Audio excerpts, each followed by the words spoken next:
Motorcycle multiplayer. Okay.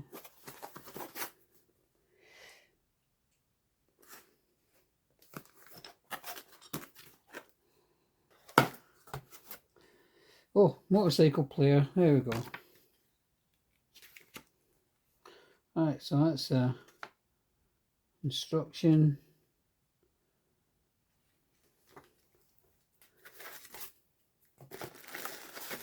There's the unit itself. That's pretty neat looking, actually. That's quite neat.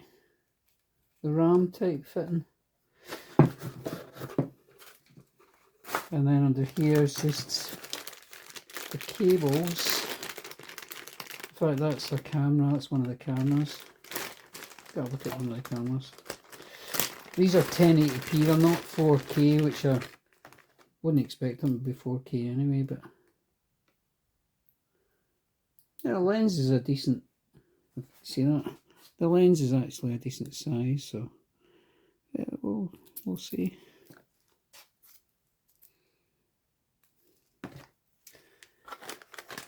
So there'll be two of these. Yep, there's the other one. The handlebar mount. Actually, I quite like that style.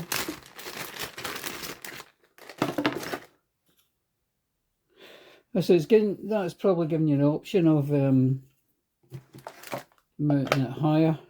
So you want to mount it higher, you could do that, or you could mount it, I'm assuming, on this, the lower one. So yeah, that's a little, that's a little vibration ring there. Leave it on for now. Okay, so what we need to do next is get the CV500 ready. I'll get the tank off, and Bob's going to have a look at the wiring. We'll figure out the best way to wire it in, the best way to fit these cameras. It's quite interesting. Just wondering if there's a micro SD slot on this for the fact that for it recording. Yeah, there you go. Card goes in. The card. There's a mic there for the sound. There'll not be a mic jack as such. It'll just be the mic. And type C, so I take it that's for power, but it's strange that it's actually screwed covers. This is the last one. Where's the other two? The wee screws, we'll put them in that wee bucket. Put the two of them here. Yeah.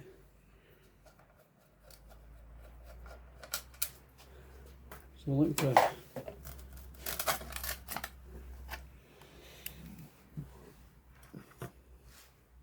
would you say black with grey? Black and grey. Is that one now? That's that.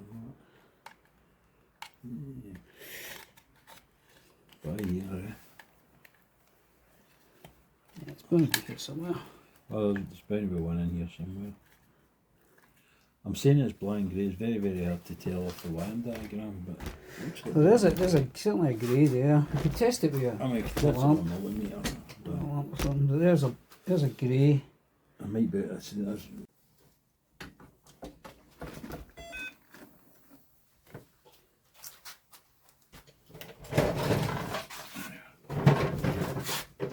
Ignition off.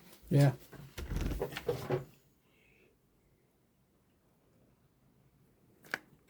Let's take the ignition on, John.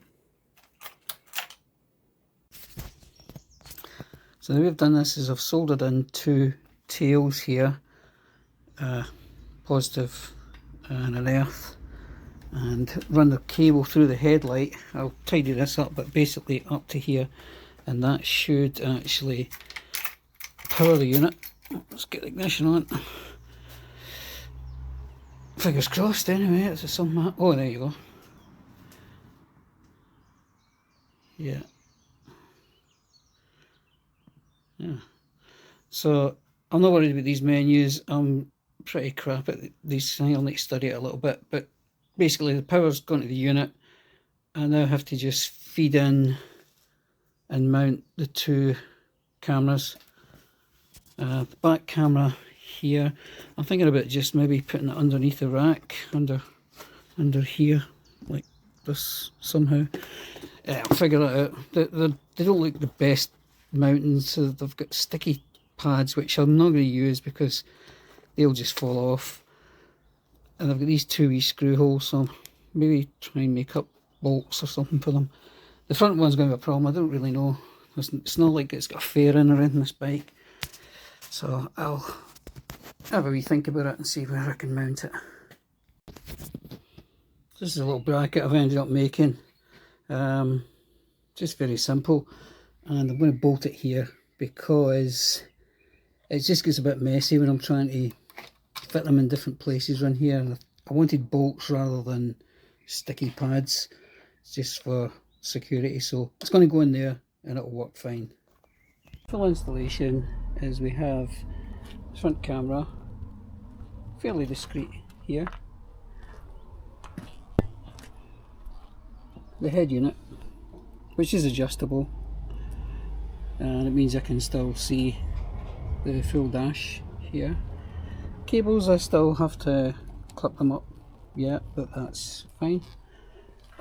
So the rear camera cable is running down through under the tank, under the bodywork here, and if you can see, it pops up here, so it's fairly neat.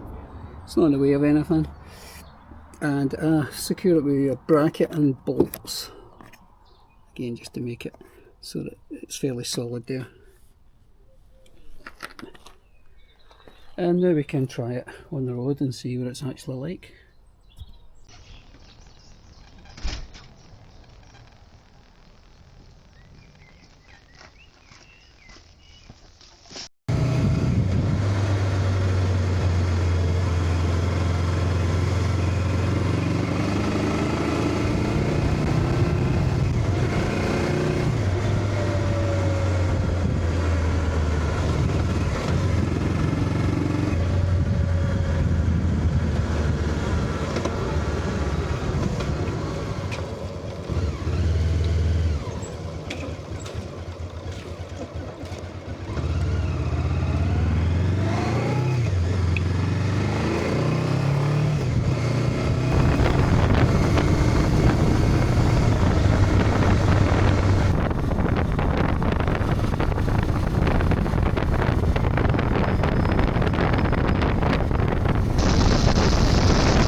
What do I think of the motorcycle multiplayer with the dual camera setup?